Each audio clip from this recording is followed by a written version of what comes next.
dia akan membuat lower low yang baru ya teman-teman, kalau misalnya kita lihat dari time frame daily-nya. Nah, di 4H-nya sendiri teman-teman, ya memang benar di 4H-nya ini ada yang namanya mengalami kenaikan ya teman-teman. Ini low, ini high, ini low, dan ini higher high-nya, dan ini low-nya. Nah, kalau misalnya di 4H-nya sendiri, kita bisa lihat ini ada yang namanya kenaikan. Tapi kenaikan ini adalah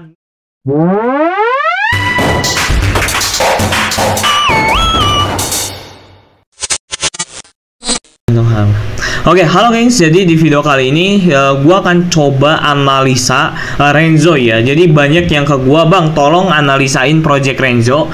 Dan di sini gua nggak akan analisa price action-nya doang. Yang pertama, itu gua akan ngasih tahu beberapa project dari Renzo, use case-nya dan developer-nya seperti apa, tokenomics-nya dan lain sebagainya seperti apa. Dan juga gua akan analisa on-chain-nya ya, teman-teman. Pastinya gua akan analisa on-chain dari si Renzo ini sendiri. Dan yang terakhir, kita akan pakai analisanya untuk technical analisa atau technical price action.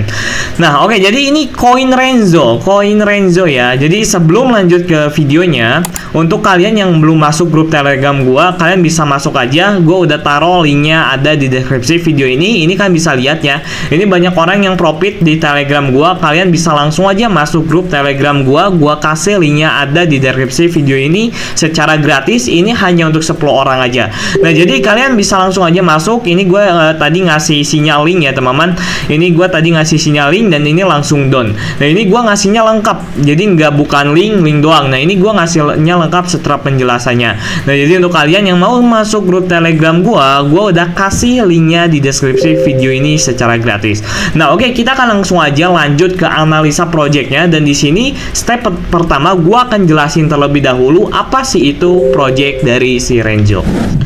Nah, teman-teman, ini ada Renzo ya, Renzo Press. Nah, jadi untuk kalian yang mau dapat informasi tentang projectnya, kalian bisa masuk ke websitenya. Dan juga Renzo ini dia ini liquid staking ETH ya teman-teman, atau Ethereum ecosystem ya. Nah, dia itu restaking dan juga Ethereum ecosystem. Nah, jadi ini adalah websitenya dari si Renzo ini sendiri. Yang pertama, di sini kalian bisa cek-cek aja ya. Ini kalian bisa cek-cek aja ekosistemnya seperti apa dan lain sebagainya. Nah, di sini gue udah buatin secara lengkap ini tentang Renzo Research ya teman-teman. Nah, jadi ini kalian bisa baca apa sih itu Renzo. Jadi Renzo ini adalah liquid restaking. Yang simpelnya gini, liquid restaking dan juga staking biasa. Itu kalau misalnya staking biasa, kalian punya ETH, kalian staking kayak deposito. Jadi ada locknya. Nah, kalau liquid restaking, kalian tuh masih dapat return, tapi ETH kalian itu bisa kalian ambil kapanpun. Nah, itu kelebihannya dari liquid restaking. Nah, terus Renzo ini memiliki kelebihan yang kedua, yaitu engine layer ya. Engine layer ini kayak token lagi ya, yang jaringannya Ethereum. Nanti gua akan jelasin engine layer di beberapa slide yang di sini ya teman-teman. Nah, ini jadi kelebihan dari token Renzo ini. Yang pertama, liquid restaking terhubung dengan engine layer, terus partisipasi dengan keputusan. Jadi kalau misalnya kalian mau dapat atau enggak projectnya mau kemana arahnya, ini kalian bisa berpartisipasi. Nah, ini ada keamanannya juga. Ini kekurangannya ya pasti teknologi yang rumit dan juga persaingan yang ketat. Nah, ini kan bisa baca-baca ya, liquid restaking ini apa sih? Jadi intinya liquid restaking ini dasarnya untuk tetap bisa mendapatkan keuntungan dari staking tanpa mengunci kripto ya teman-teman, tanpa harus benar-benar mengunci koinmu secara penuh. Nah, itu simpelnya seperti itu. Nah, di sini gua akan coba jelasin tentang engine layer. Jadi engine layer ini simpelnya kayak gini teman-teman. Engine layer ini sebuah use case ya. Jadi engine layer ini sebuah use case yang jaringan keamanannya ditambah untuk dunia kripto, terutama Ethereum. Jadi analoginya kayak gini. Jadi engine layer itu bisa diibaratkan sebagai sebuah jaringan keamanan tambahan untuk dunia kripto. Analoginya kayak gini. Kamu punya rumah nih. Nah, keamanan tambahannya itu ada pagar listrik atau kamera pengintai. Nah, jadi engine layer itu kayak keamanan tambahan untuk dunia cryptocurrency, teman-teman. Nah, jadi engine layer ini diperjualbelikan juga ya. Nah, Terus ini tokenomiknya, ini tokenomik dari si Renzo. Nah, ini gua akan jelasin juga nanti di slide lainnya. Nah, tokenomik Renzo ini dia punya 10 miliar token ya teman-teman. Dan ini untuk alokasinya investor, komunitas 32%, investor dan penasehat 31%. Ini investornya gede banget anjir. Dan ini kontributornya, ini foundationnya, terus ini Binance Launch Pool-nya, dan ini likuiditasnya. Nah, ini ada vesting dan lockup period. Jadi kalau dari tokenomiknya, total investor dikunci selama 2 tahun ya teman-teman, dengan 1 tahun clip. Jadi clip itu token tidak akan dilepas selama 1 tahun pertama. Nah, terus diikuti dengan 10% unlock dan vesting bulanan selama 1 tahun. Nah, ini kontributornya juga sama selama 2 tahun kalau kontributornya. Nah, terus di mana sih Renzo ini bisa menghasilkan revenue? Yang pertama yang tadi biaya restaking tadi, transaksi dan juga restaking. Terus yang kedua keamanan tambahan dari engine layer. Nah, ini Renzo ini dapat revenue dari keamanan tambahan engine layer. Nah, terus integrasi DeFi. Jadi Renzo ini mendapat revenue dari kolaborasi dengan platform DeFi juga. Nah, jadi ya dapat fee-nya kalau misalnya lu beli dan juga jual Renzo. Nah, ini pengolah likuiditas. Renzo mendapatkan penyediaan likuiditas di bursa terdesentralisasi, teman-teman. Jadi kalau misalnya exchange mau listing Renzo, ini exchange harus beli koin Renzo-nya dulu biar ada yang namanya likuiditas ya, teman-teman, atau ada uang yang diperjualbelikan. Nah, jadi di sini sampai di sini paham ya apa gue udah riset kecil lah ya project Renzo ini seperti apa. Nah, di sini gue akan coba lagi riset tokenomiknya ya, mungkin tokenomiknya bagus atau enggak di CoinGecko. Nah, teman-teman, jadi ini yang pertama, ini Renzo ya, ini untuk tokenomiknya. Nah, kalian bisa lihat ya di sini, ini untuk market cap-nya ini di 54 juta. Kalau misalnya di FDP-nya, jadi FDP itu ketika semua token lah udah unlock, nah market cap-nya ada di area sini, teman-teman. Ya, ini naik sekitar 10 kali lipat lagi kalau misalnya market cap-nya masuk ke area sini gitu. Nah, ini 24 jam trading volume-nya. Nah, untuk sirkulasi supply-nya, Renzo ini masih 10% yang terdistribusi ke sirkulasinya ya, teman-teman, dari total supply-nya. Nah, total supply Renzo ini berada di area sekitar 10 miliar token dan juga max supply-nya ini di 10 miliar token. Renzo ini tidak mempunyai yang namanya inflation token. Jadi dia ini tidak bisa menambah token ya, teman-teman, kayak Ethereum dan Doge ya. Jadi Renzo ini dia terus ya tokennya udah max supply gitu, 10 juta token. Jadi ya ekosistemnya atau blockchain-nya itu tidak bisa menambah token Renzo baru ya, teman-teman. Nah, ini bagusnya Renzo ya. Nah, oke, jadi gini ya, kita udah tahu ya dari tokenomiknya, alokasinya kalian juga udah baca, dan juga dari use case-nya. Nah, di sini gua akan coba lihat dari TVL-nya dan juga dari token unlock-nya. Kemana sih pergerakan harga Renzo untuk TVL-nya? Apakah TVL on-chain metric-nya ini bagus atau gimana gitu? Nah, oke, kita kan langsung aja masuk ke analisa on-chain-nya untuk si Renzo. Nah, teman-teman, jadi ini adalah sebuah TVL dari si Renzo ya, teman-teman. Nah, untuk TVL-nya dia lumayan gede ya. Ini untuk TVL-nya dia lumayan gede. Oh, dia ini ada di chain-nya di Ethereum ini 1,33 miliar lah ya. Miliar TVL ya, teman-teman, miliar dolar ya. 1,33 miliar US dollar ya, teman-teman, untuk TVL dia. Nah, untuk MCAP-nya kita bisa lihat di sini perbandingan market cap dan juga TVL-nya. Nah, untuk MCAP-nya dia kecil banget ya. Untuk MCAP dan juga TVL-nya ini kecil banget perbandingannya. Nah, di sini kita bisa lihat bahwa kalau misalnya ini Renzo ini ya bisa disebut dengan undervalue ya, teman-teman. Ya, ini bisa disebut dengan project undervalue untuk si Renzo ini sendiri. Nah, kalau misalnya kita lihat dari mungkin volumenya. Nah, untuk volumenya yang memang sekarang masih penurunan ya, belum ada tanda-tanda kenaikan untuk si volume ini sendiri, kalian bisa lihat ya, belum ada tanda-tanda kenaikan ya, teman-teman. Nah, kita bisa, nah di sini kita udah jelas ya, ini untuk TVL-nya, kalian bisa lihat ya, TVL dari chain-nya, tokennya, terus USD-nya, dan ini untuk token unlock-nya ya. Nah, ini untuk token unlocknya ya teman-teman. Jadi Renzo ini masih 17% ya yang udah di unlock, dan yang di lock ini 82% dari 10 miliar token tadi. Nah, kalau misal kalian mau cari token unlocknya, kalian atau mau kapan sih tahu sih Renzo ini bisa unlocknya kapan? Nah, kalian bisa klik aja token unlock. Nah, di sini ada nanti Renzo akan unlock lagi di 30 April 2025 ya teman-teman, atau di tahun depan Renzo ini bakal unlock lagi.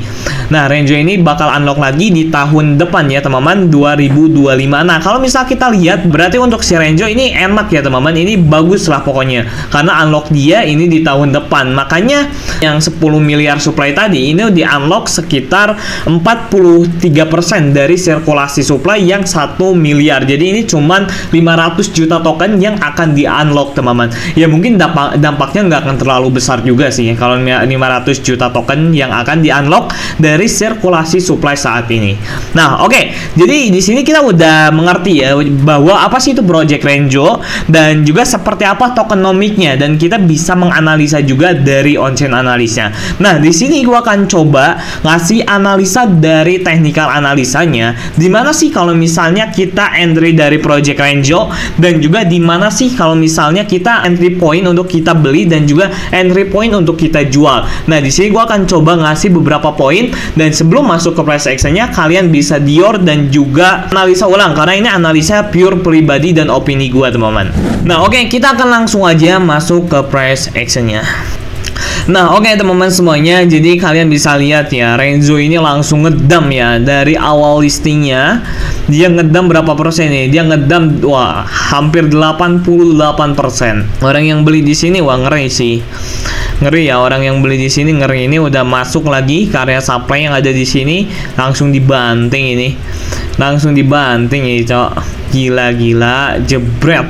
Langsung dibanting ya. Nah, oke, di sini gua akan coba ngasih beberapa pendapat gua tentang price actionnya dari si Renzo ini sendiri.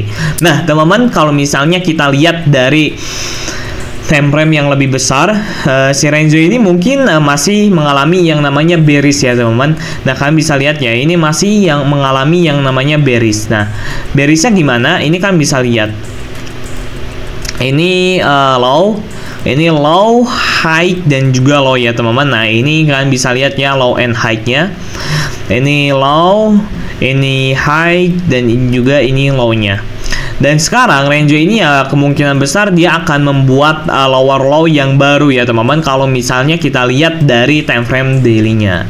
Nah, di 4H-nya sendiri teman-teman, ya memang benar di 4H-nya ini ada yang namanya mengalami kenaikan ya teman-teman. Ini low, ini high, ini low, dan ini higher high-nya, dan ini low-nya. Nah, kalau misalnya di 4H-nya sendiri kita bisa lihat ini ada yang namanya kenaikan, tapi kenaikan ini adalah minor structure ya teman-teman. Major structure-nya atau time frame daily-nya itu lebih kuat dari time frame kecilnya. Nah, makanya ya mungkin ini adalah retestment doang sebenarnya. Retestment doang untuk dia ngambil area selling, baru dia dijebret lagi ke bawah. Karena kita tahu juga di sini Renzo ini tertahan di area sebuah supply teman-teman. Nah, kalian bisa lihat ya, Renzo ini tertahan di area sebuah supply, dan ini membentuk sebuah pattern juga ya sebenarnya. Ini membentuk sebuah pattern juga.